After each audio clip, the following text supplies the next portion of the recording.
The session started exactly on time. It always did. Session 1140 of the Galactic Council. Called to order at the third meridian bell. 17 species represented. All procedural requirements satisfied. Subdelegate Orin set his data slates in a straight line on his station desk, adjusted the angle of his recording crystal, and looked around the chamber. 17 seats, 16 occupied. He made a note in his log. Human delegation, absent. Then he added a small line beneath it. Third consecutive session. He looked at the empty chair for a moment. Then he made himself stop looking. The human chair was different from the others. Taller, narrower, built for a body that sat upright on two rear limbs and kept its hands free at its sides. The council had commissioned it 38 years ago, when humanity was first admitted to the chamber. They had measured the proportions carefully, gotten them slightly wrong the first time, and the human delegation had said nothing and simply adjusted their posture. The second chair, the correct one, had stood in this room ever since.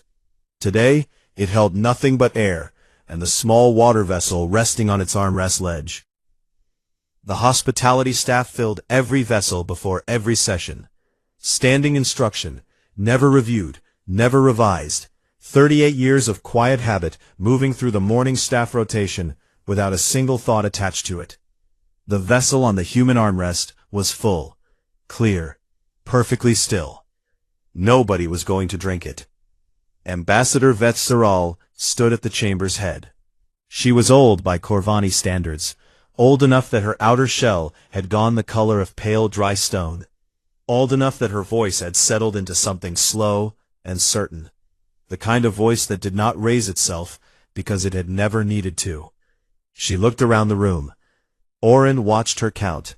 Her eyes moved across each seat, each face, each delegation.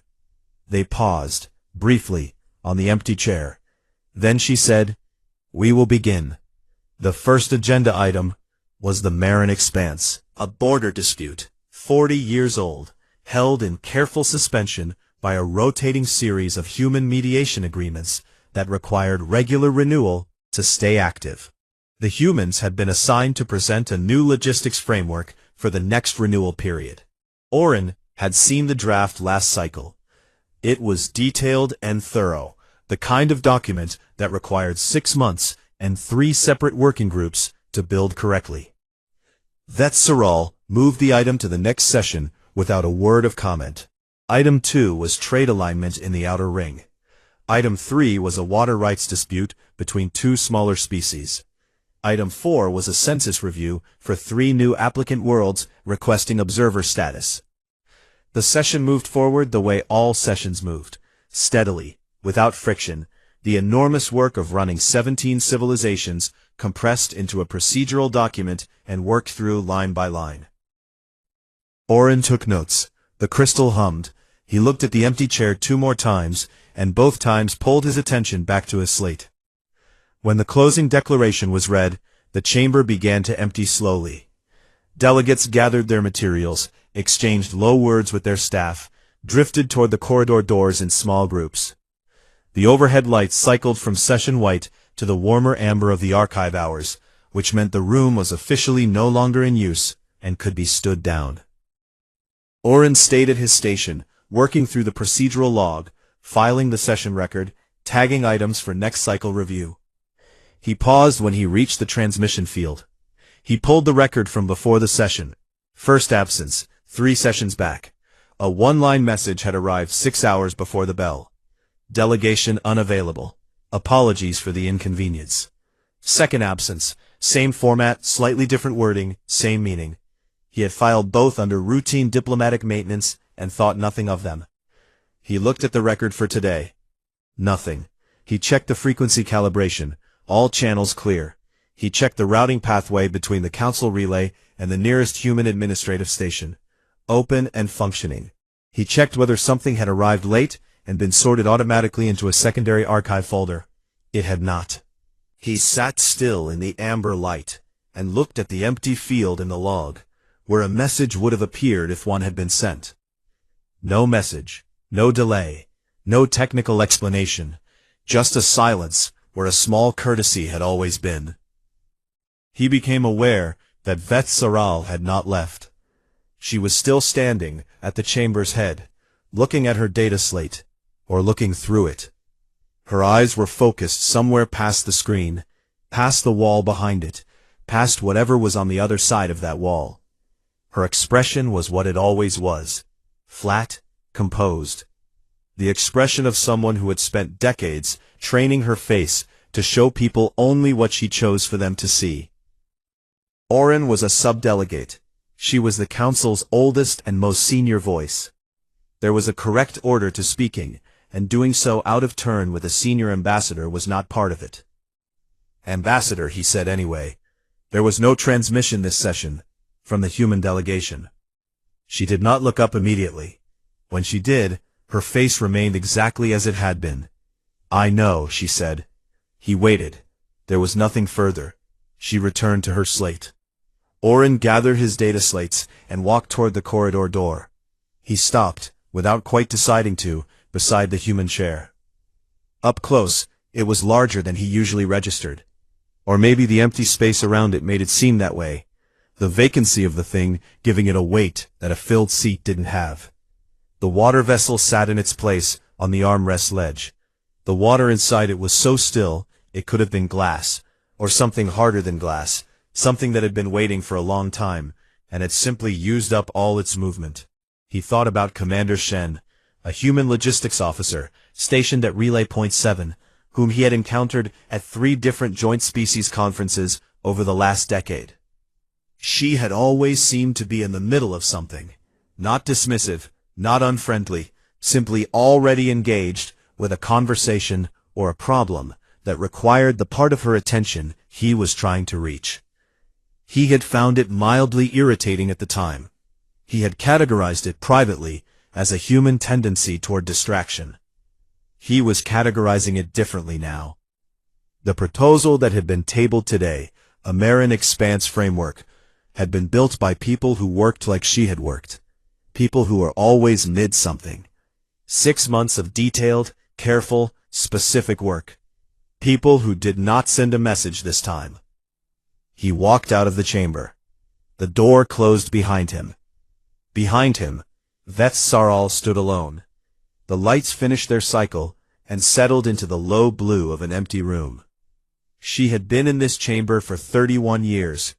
She had watched alliances split and reform, watched species in crisis learn to survive it, watched the whole slow and ancient machine of galactic governance grind its way forward, year by year.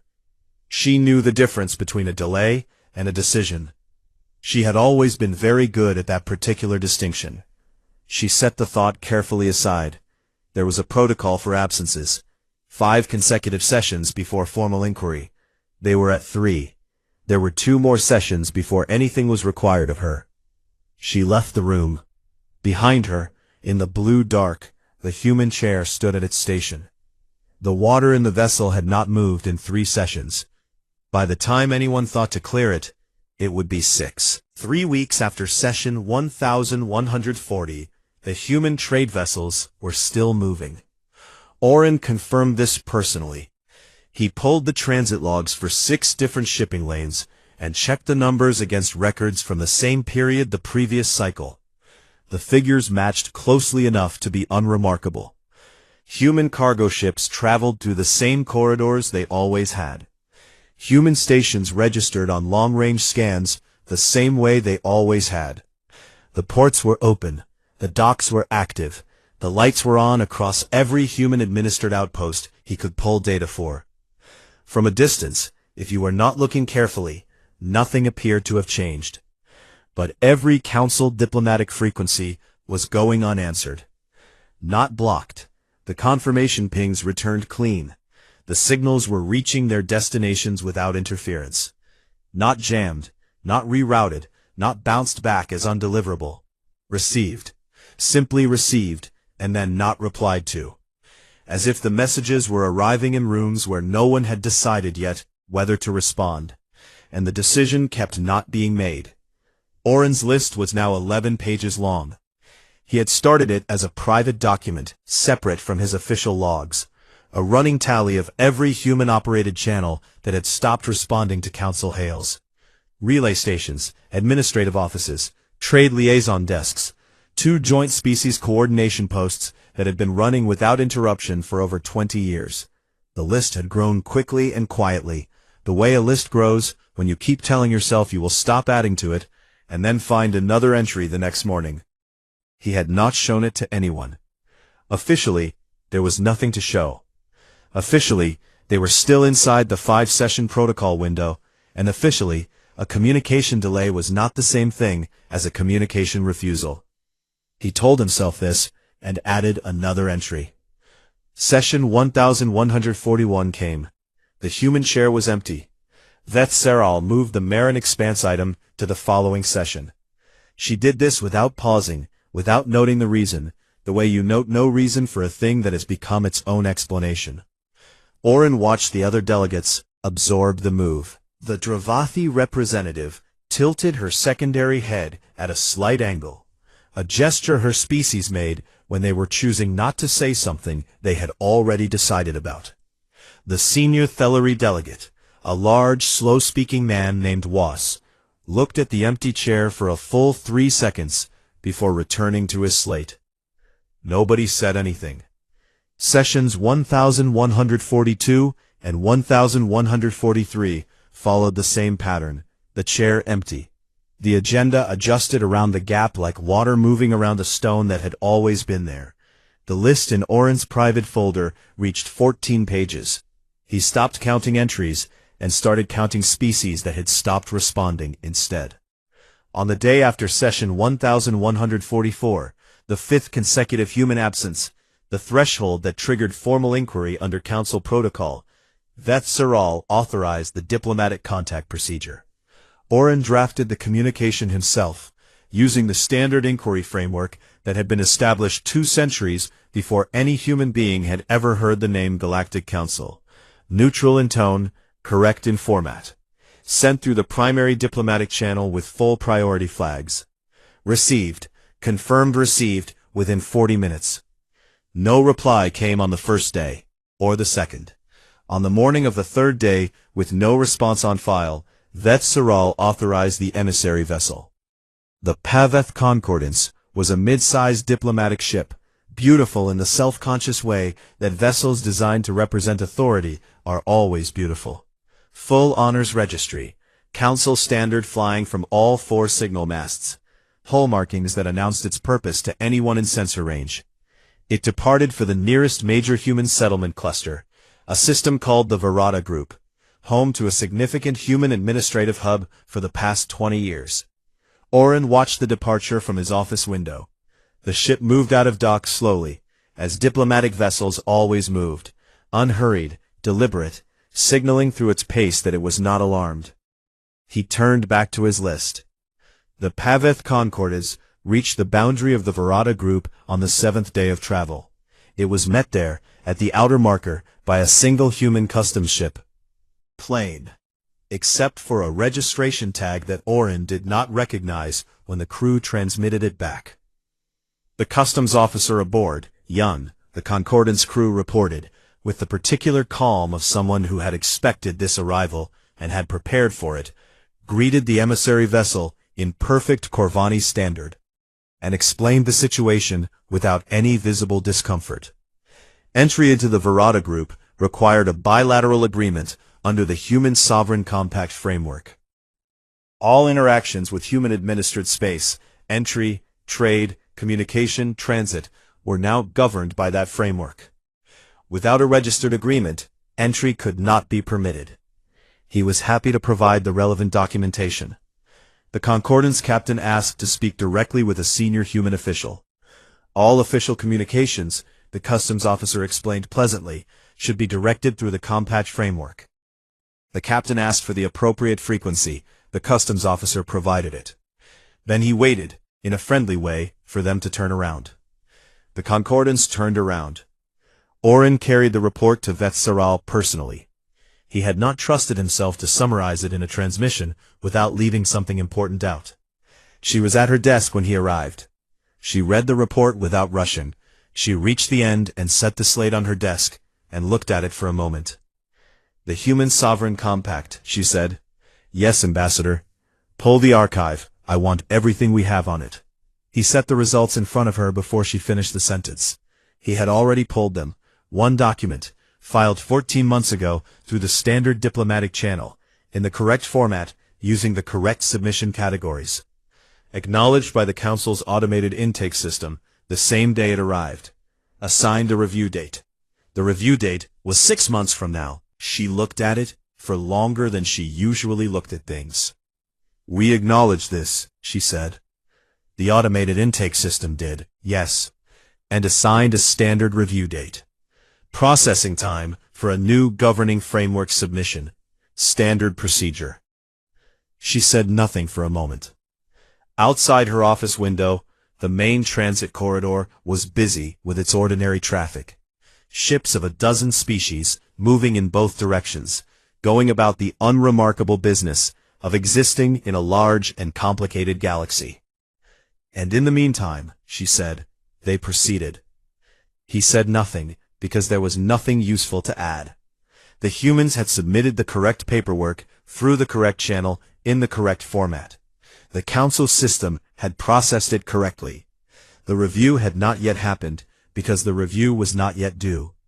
Every single step had been handled properly by everyone involved, and the result was that a new governing framework for an entire civilization had been sitting in an archive folder for over a year, while the Council ran its sessions and adjusted its agenda, and waited for a review date that was still half a year away. He thought about the transmission he had sent to Commander Shen 2 weeks prior. Not an official inquiry, a personal message, the informal kind. The kind that two people who had shared the same conference rooms 3 times over the course of a decade might send each other without requiring a reason. Received. Confirmed received. He had checked 3 times. He opened his private folder and looked at the list. 14 pages. He added a line at the top, in small text, that he had been avoiding adding for 2 weeks. Status: active withdrawal. He closed the folder and did not open it again that day.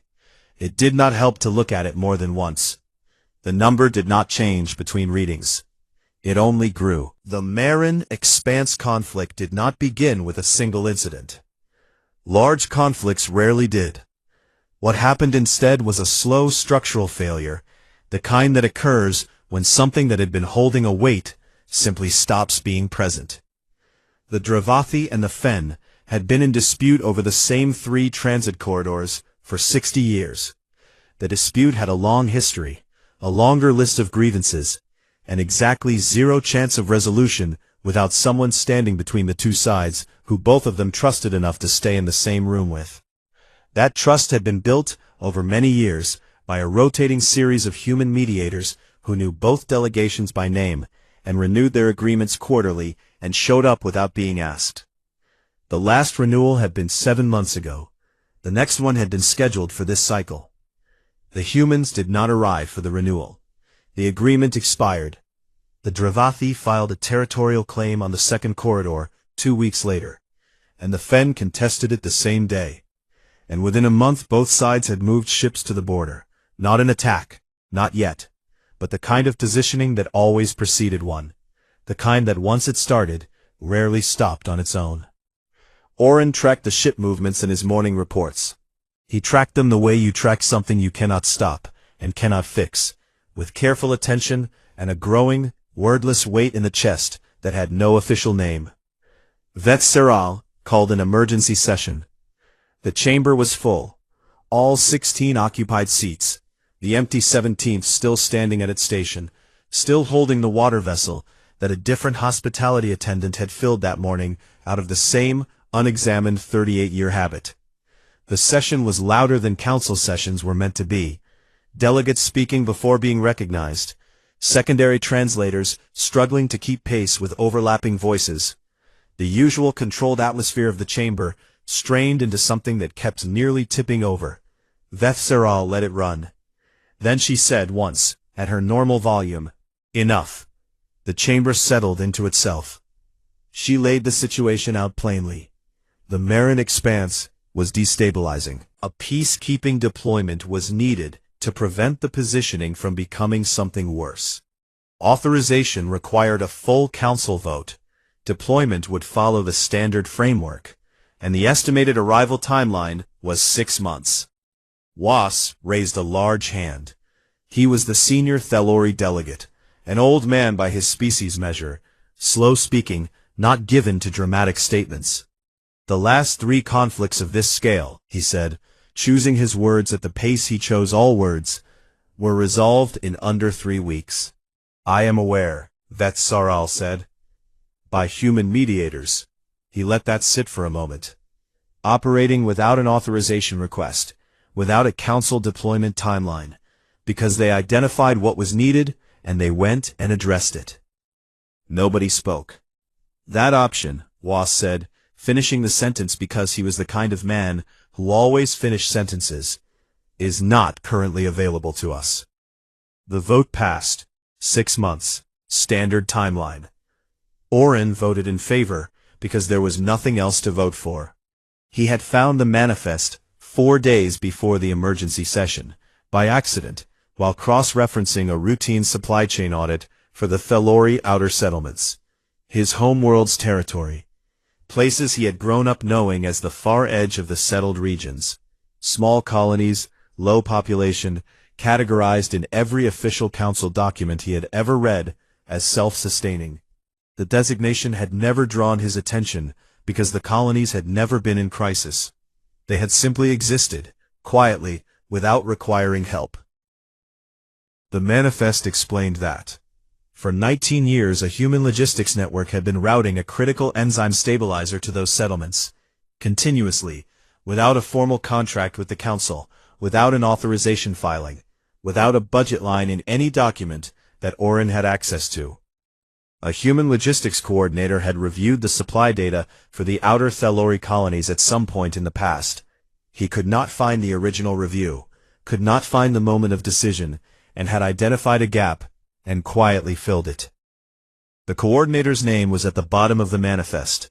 Small text, no official designation attached to it. The kind of name that appeared in records, and was never mentioned in reports, because records were for administration, and reports were for people who made decisions, and this person had made a decision without being one of those people. Oren's homeworld had been receiving that stabilizer for 19 years. It moved through the water supply. It kept the enzyme balance in the soil stable enough to support the modified crop strains the outer colonies depended on. Without it, the crop yields would have dropped by approximately 40% within 2 growing seasons. He read this in the attached technical summary and then read it again. Then he sat with it quietly for a while. He had not known. Nobody had known because the gap had never opened wide enough to be noticed. The problem had been solved before it became visible.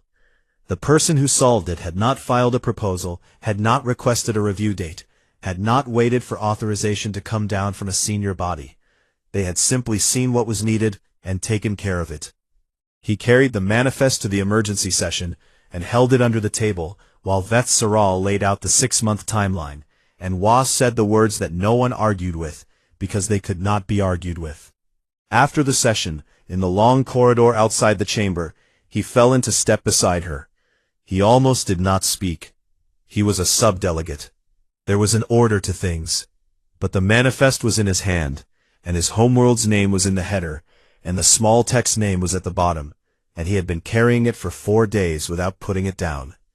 I found something, he said, and passed it to her. She took it, read it, reached the bottom, read it again, slower, the way someone reads something when the first reading has happened, but not yet fully arrived. She passed it back. How many others are there? She asked. It was the same question he had been sitting with for 4 days, and he had not yet reached an answer that felt complete. I don't know, he said. I've started looking. I think it may be a very large number. She nodded. Once. Then she turned down a different corridor, without another word. He stood in the hallway with the manifest in his hands. The small text name at the bottom of the last page. 19 years. Thousands of people eating food grown in soil that stayed stable because someone who asked for nothing had made sure it did. He went back to his office. He opened a new document, separate from the list, separate from the official logs. He titled it plainly, without ceremony, "What We Didn't Know We Were Using." He started adding to it. By the end of the week it was 30 pages long, and he had not yet found where it stopped. He did not think it stopped anywhere he was going to be comfortable with. Veth Saral wrote the appeal herself. She did not delegate it. She did not use a template. She sat at her desk for 2 full days, with the complete archive of 40 years of Human Council correspondence open on one side of her display and a blank document on the other. And she built the appeal word by word, the way you build something you intend to last. It was, by every measure she had, a remarkable document. Every concession had been carefully weighted. Full voting rights on the 3 council bodies from which humanity had been excluded under the probationary terms of their admission, the terms that had been described, when they were written, as temporary. Expanded trade access in the 4 sectors that had been restricted under a maturity review clause that had never once been formally scheduled for completion. Formal recognition of human mediation authority in 6 contested zones, where their presence had, in practice, been doing the Council's work for years without the Council's official acknowledgement. And more than that, an explicit statement that the Council recognized the inadequacy of its own procedures, written in plain language, without diplomatic softening. She put it all in. Every concession, every acknowledgement, the entire architecture of what the Council could offer, set down without reservation in a single document. She read it back when she finished. It was extraordinary work. She knew that without pride, the way she knew most things, as a plain assessment of a plain fact. She also knew, in the same quiet and private place where she kept thoughts she was not yet ready to speak, that it was 40 years overdue. Those 2 facts sat beside each other in her chest and did not resolve. She sent it anyway. The transmission went out at the first bell, official channel, full diplomatic priority, marked as a direct appeal from the ambassador in council. The system confirmed delivery within the hour. Oren was at his station when the confirmation came through. He looked at his screen, and then looked at the time, and then sat very still for a moment, hoping the stillness would help. Humanity replied in 4 hours. Not a counterproposal, not a request for further negotiation or a demand for changed terms, not a statement of position or an expression of grievance, or any of the things that diplomatic exchanges were built to handle. A document, 112 pages, plain formatting, no header images, no diplomatic borders or official flourishes of any kind. The kind of document that a records office produces when it is logging things, rather than arguing them. Oren received the notification at his station, opened the document, read the first page, and then sat back in his chair and did not move for a while. It was a log. Every human proposal submitted to the Galactic Council in 40 years. Each entry listed the submission date, a short summary of the content, and the Council's official response. The responses were given in their exact official language. Tabled, deferred, noted for future review, declined species maturity clause, Article 7. Return for revision, tabled, deferred. No argument, no preamble, no introductory statement explaining what the document was or what the reader was supposed to take from it. Just the log. Entry after entry after entry, 40 years of the same rhythm, laid out in the same plain font, on page after page after page. Oren read for 3 hours. On page 77, he found it. A proposal submitted 8 years ago for a restructuring of the dispute mediation protocol in contested zone territories. He remembered it now, not fully, not immediately, but with the slow completeness of something returning from a distance. The proposal had been detailed and specific. It addressed the Marin expanse by name. It addressed the renewal vulnerability by name. The exact structural flaw that had allowed the agreement to lapse. The exact gap that had allowed 2 species to start moving warships toward each other. If the proposal had been adopted, the crisis of the past several months would not have occurred. Council response. Deferred. Assessment. Proposal ahead of current framework integration timeline.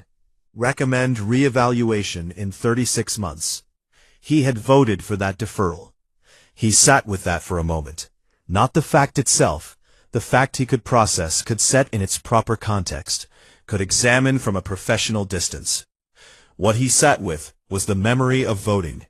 The meeting. The Corvani senior staff had considered the proposal premature. He had been a newer subdelegate then, less senior than he was now, and he had voted with his senior staff because that was what subdelegates did when they had not formed a strong independent view. He had not looked at the proposal closely enough to form one. He looked at it closely now. The specific language, the specific mechanisms it proposed. It was not premature, it had been correct. It had been correct 8 years ago, and he had voted to defer it, and now 2 species had ships at a border, and a council peacekeeping force was still 4 months from arrival. He closed the page and went to find Veth Saral. She was in her office. She had been reading the document. It was open on her display when he entered, and she was somewhere in the middle of it, moving through the pages slowly, without expression. He sat across from her and did not speak. He waited. After a time, she set it down. "They're not sending terms," she said. He had been thinking the same thing without quite arriving at language for it. "No demands," he said. "A record of grievances with no demands attached." She looked at the document. "That is not a negotiation. A negotiation means you want something from the other side. You believe the other side can give you what you want.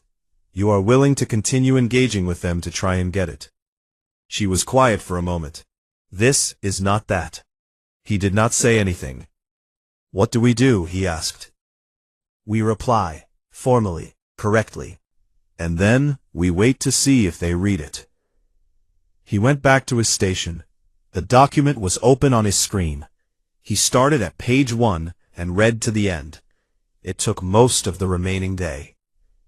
At the bottom of the final page, below the last entry, a proposal submitted 14 months ago regarding joint species communication infrastructure, logged as receive, assigned a review date not yet reached. There was a single additional line, not formatted like the rest of the document, smaller text, plain, without any of the official language that governed every other entry.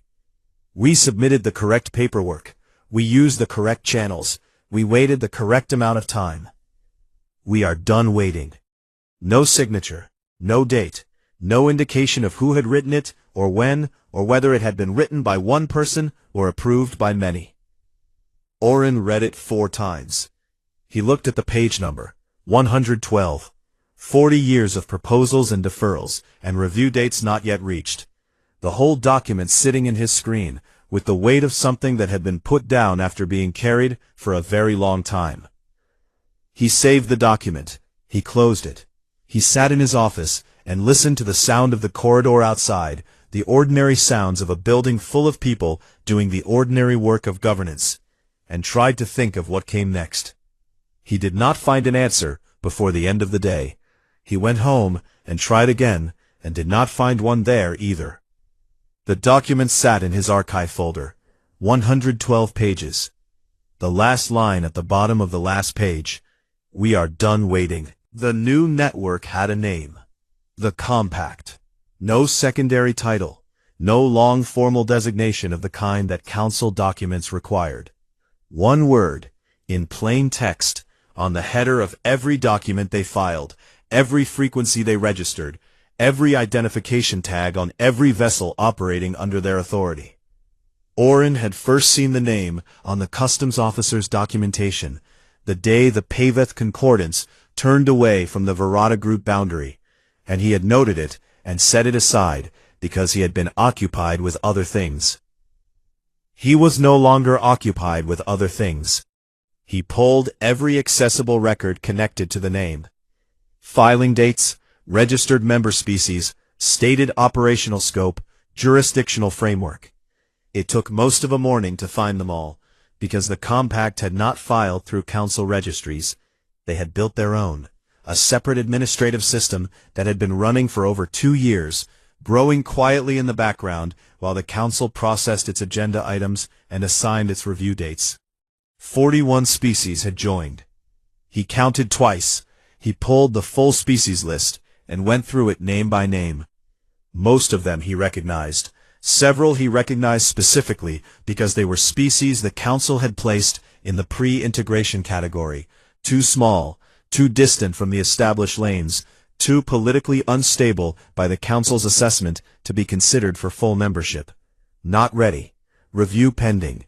The review had been pending, depending on the species, for somewhere between 10 and 30 years. They had not waited for it. Entry into the compact worked by different rules entirely. No probationary period, no maturity assessment, no senior species examining your history and your governance structure and your cultural record before deciding whether you had earned a seat at the table. You identified what capacity you had, ships, labor, technical knowledge, resources, whatever form it took, and you offered it to the network, and the network offered capacity back. Mutual exchange. No hierarchy in it, no ranked tiers, no chair built to slightly wrong proportions while the correct measurements were still being decided. Less than a year. The Marin Expanse conflict resolved on a Thursday. Oren learned about it from a trade bulletin, not a diplomatic brief, not a council report, not any kind of official communication. A trade bulletin, the kind that shipping companies and freight coordinators subscribe to for updates on lane conditions. It mentioned, in a short paragraph near the bottom of the second page, that transit through the Marin corridors had returned to normal following a successful mediation. It named the mediating authority, the Compact. It named the time from first engagement to full resolution. 72 hours. The Council's peacekeeping deployment was still 4 months from arrival. He set the bulletin down. He looked at his window. He thought about 6 months and 72 hours and did not do anything with those numbers because there was nothing useful to do with them. They were simply the shape of a thing that had already happened. Later that day, he went to the council archive, down to the lower levels, where the temperature was carefully controlled and the oldest documents were kept under preservation conditions that had not changed in over 100 years. He had a specific document in mind. He had been thinking about it, on and off, for the past several weeks, not obsessively, just persistently, the way a thought returns when it has not yet been properly looked at. The Council's founding charter, 304 years old. Every council member had memorized selected portions of it at the time of their confirmation. It was referenced in formal sessions occasionally, usually ceremonially, usually in contexts where the reference itself was the point rather than the content. He could not remember the last time he had sat down with the whole text. He sat down with it now. He read from the beginning. The early sections were procedural, membership criteria, voting thresholds, the mechanisms of session governance. He had known all of this, in the way that you know things you learned early and never had occasion to question. He read through it carefully. The preamble came before the procedural sections. It had always been described, in the educational contexts where he had encountered it, as foundational, the philosophical basis from which everything else followed. He had memorized it at 17 years old and recited it once at a formal ceremony, and had not given it concentrated attention since. He read it now. All species capable of reason are capable of self-determination. No elder voice supersedes this. No procedural precedent overrides it. The purpose of this body is not to govern, but to serve, to hold the space in which all voices may be heard, without fear of those with more. He read it again. He thought about the probationary membership terms, the maturity review clause, the 3 council bodies requiring a waiting period before full voting access, the proposals submitted and deferred and noted for future review, the review dates not yet reached, the quiet accumulation of 112 pages. He thought about the 41 species who had not waited for a review date. He sat in the archive for a long time. When he found Veth Saral, she was at her office window. She often was, in the late part of the day. The window faced the main transit corridor, which ran constantly with the traffic of 100 different purposes, and she had told him once years ago that she found it useful to look at things that were always in motion when she needed to think about things that had stopped. He stood beside her without speaking. Below, in the transit lane, a human cargo vessel was moving at an unhurried pace from left to right across the window's frame. Large, steady, running lights clean and even, no council registry mark on its hull. In plain lettering on its side, the compact identification tag, the same one from the customs officer's documentation, the one Orin had first seen the day the Concordance turned back. The vessel did not request a clearance window. It did not acknowledge the council transponder array that every other ship in the lane pinged automatically as a matter of routine. It moved through the corridor on its own course, at its own pace, going where it was going, with the particular unhurriedness of something that has already made all its decisions. Veth Saral watched it. "The compact filed a standard transit notification this morning," she said. "Correct format, correct channel." "Yes," Orin said. "Not a request for clearance, a notification of movement." She paused. "They are not asking." He watched the vessel until it moved past the edge of the window. The transit lane continued on either side of the frame, full of the ordinary traffic of ordinary purposes. Other ships, other species, the unceasing commerce of a galaxy that did not stop for council sessions.